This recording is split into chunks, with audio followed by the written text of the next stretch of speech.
we stop those of us who support, as most of us do, Israel in this body, for apologizing for our support for Israel. There's no apology to be made. None.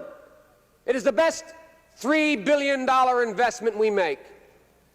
Were there not an Israel, the United States of America would have to invent an Israel to protect her interest in the region.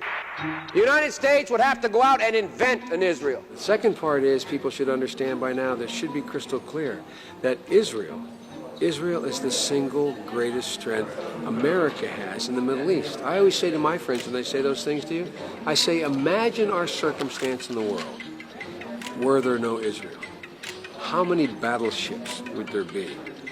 How many troops would be stationed? You know, I used to say early on when I was a kid, I'd say, when I was a young senator, I'd say, if I were a Jew, I'd be a Zionist. I am a Zionist. You don't have to be a Jew to be a Zionist. Progress occurs in the Middle East when everyone knows there's simply no space between the United States and Israel.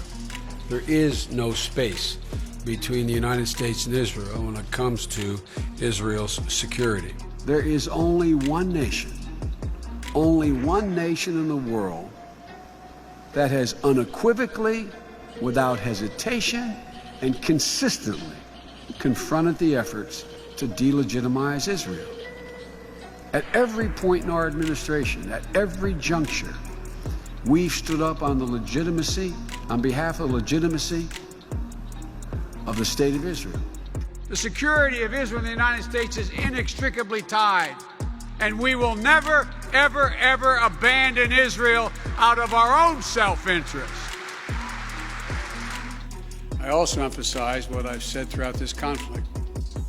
The United States fully supports Israel's right to defend itself against indiscriminate rocket attacks from Hamas and other Gaza-based terrorist groups that have taken the lives of innocent civilians in Israel.